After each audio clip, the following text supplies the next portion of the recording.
राजस्थान में 2 पेशेंट मिले हैं मंकी पॉक्स के और राजधानी जयपुर में उनका इलाज जारी है। आरयूएचएस में वो एडमिट हैं और क्या कुछ जो है उनका इलाज चल रहा है। आरयूएचएस के अधीक्षक हैं अजीत सिंह शक्तावत जी हमारे साथ हैं। सर, किस तरीके की स्थिति है, उनकी रिपोर्ट्स वगैरह है वो कहाँ भेजी गई हैं, कब तक रिपोर्ट आएंगी? Definitely 2 patient monkey pox suspect करके आरयूएचएस के अंदर रेफर्ड हुए थे। एक की केस की रिपोर्ट्स हमारे पास department of microbiology SMS medical college और पूना से प्राप्त हो चुकी है, जो कि नेगेटिव रिपोर्ट्स हैं। और एक रिपोर्ट का हम रिज़ल्ट का वेट कर रहे हैं। जो बच्चा जो रेफ़र होकर हमारे पास किशनगढ़ से आया था, उसमें जो क्लिनिकल प्रेजेंटेशन था, जिसके अंदर 4 से 5 दिन की बुखार और साथ में पूरी स्किन के ऊपर रेसेस थे, उसके अंदर थोड़ा सा मंकी पॉक्स की ससेप्टिबिलिटी और जो इंडेक्स है डायग्नोसिस का, वो थोड़ा हमें हाई इंडेक्स की तरफ लगा। उसको देखते हुए सारे जो प्रोटोकॉल के तहत जो सैंपल्स हैं वो स्किन लीजन से, ब्लड और यूरिन और ओरोफेरिंग से हमने लिए हैं। और वो एक सैंपल हमारा माइक्रोबायोलॉजी डिपार्टमेंट एसएमएस टेस्ट करता है, एक हम एहतियातन उनको NIV Poona as per protocol भेजते हैं। ओवरऑल पेशेंट की जो स्थिति है वो स्टेबल है। पेशेंट अब आज की मॉर्निंग का अगर हम स्टेटस की बात करें तो वो अब फेब्राइल हो चुका है। थोड़ा सा वायरल इलनेस है, स्किन लीजन भी धीरे धीरे 2 से 3 दिन में ड्राइड अप होने लग जाएंगे।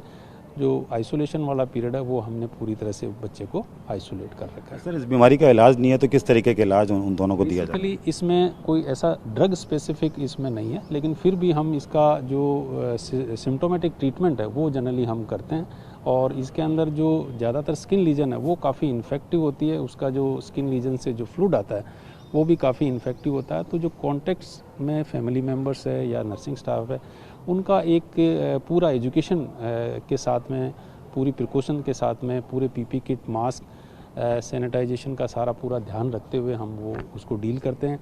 ऐसा का ऐसा ही हम फैमिली मेम्बर्स को भी हिदायत देते हैं कि आप भी अपना पूरा प्रोटेक्शन लेके चलें, क्योंकि इसके 2 ही रूट हैं, ह्यूमन टू ह्यूमन और एनिमल टू ह्यूमन। तो कॉन्टैक्ट वाली केसेस में ज़्यादा फैलने की संभावना रहती है। सर, ये पता कैसे चले कि ये सामने वाला मंकी पॉक्स से जो है संक्रमित है? आइडियली जनरली कोई भी पेशेंट जिसके शरीर पर दाने हैं और अगर बुखार है और उसकी कोई ऐसी हिस्ट्री निकल के आती है पिछले 21 दिन के अंदर कि वो किसी इन्फेक्टेड कंट्री में विजिट करके आया, कोई ऐसे ज़िले या ऐसे राज्य में जाके आया जहाँ पर मंकी पॉक्स के केसेस डायग्नोस हुए, और वो आने के 21 दिन के अंदर उसको बुखार या कोई शरीर पर रेसेज आ जाते हैं, कोई बॉडी एक है, फीवर है, ऐसा होता है, तो डेफिनेटली हमें इस केस को अभी तक के सिनेरियो में मंकी पॉक्स का एक डाउट रखना चाहिए, डिफरेंशियल डायग्नोसिस रखना चाहिए और उसको आइसोलेट करके जब तक कि उसकी रिपोर्ट नहीं आए कंप्लीट रूप से उसका इन्वेस्टिगेशन करना चाहिए। ये दोनों जो पेशेंट हैं इनकी क्या हिस्ट्री है, ट्रैवल हिस्ट्री क्या पता लगी है अभी? एक पेशेंट तो टोटली जो बहुत ही माइल्ड स्टेज में 1 या 2 रेसेस के साथ आया था, फीवर के साथ आया, तो वो नेगेटिव रिपोर्ट्स उसकी आ गई है।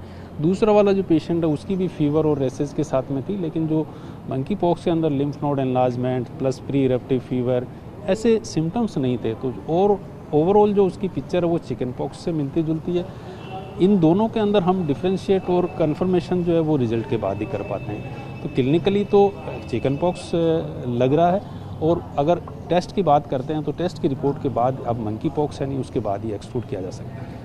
आपके आरयूएचएस में क्या व्यवस्थाएं करी गई हैं इसके लिए? आरयूएचएस के अंदर हमने पूरी एक फ्लोर को जो उसके रूम्स हैं, आइसोलेशन रूम्स हैं, उसको डेडिकेट किया है। इसी तरह हमने एक आईसीयू को भी पूरी तरह से डेडिकेट किया। बाई चांस कोई ऐसा पेशेंट मंकी पॉक्स का सस्पेक्टेड भी कोई गंभीर अवस्था में आता है तो वो भी हमारे पास पूरी व्यवस्था है। जयपुर एयरपोर्ट पर क्या व्यवस्था करी गई, क्योंकि बाहर से जो है विदेश नागरिक आ रहे हैं उनके लिए?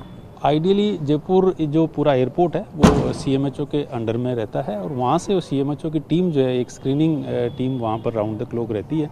वो स्क्रीन करती है कि कहीं ऐसे फीवर और ऐसे रेसेस के केसेस वाले पेशेंट आते हैं तो उनको वहीं पर ही एक्सक्लूड किया जाए। सर, रिपोर्ट जो आ रही है, जैसे कि आपने बताया कि ये पुणे से आ रही है, क्या राजस्थान में ऐसी कोई व्यवस्था नहीं है कि जल्दी रिपोर्ट मिल जाए? नहीं, राजस्थान में पूरा एसएमएस मेडिकल कॉलेज में सारी जाँच की फैसिलिटीज़ उपलब्ध है। वो हम एक प्रोटोकॉल के तहत एक सैंपल रिकन्फर्मेशन के लिए पूना एनआईवी भेजते हैं, जो कि हमारा नेशनल इंस्टीट्यूट ऑफ वायरोलॉजी है। वहाँ से आने के बाद में जो इनिशियली कोई भी वायरस, नया वायरस जब आता है किसी भी कंट्री में, तो नेशनल इंस्टीट्यूट ऑफ वायरोलॉजी या हमारी जो एक एजेंसी है उससे थोड़ा सा हमें कन्फर्मेशन एक करनी होती है।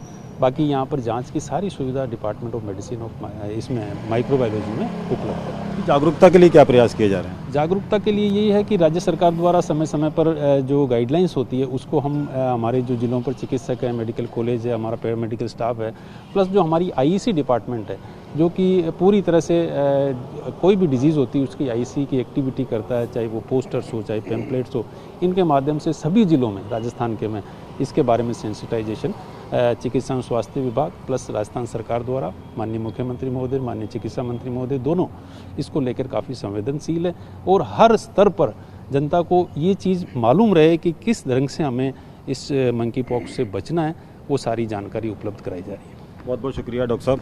ये थे RUHS के अधीक्षक अजीत सिंह जी और इन्होंने खास जानकारी दी है। 2 पेशेंट यहाँ भर्ती हैं।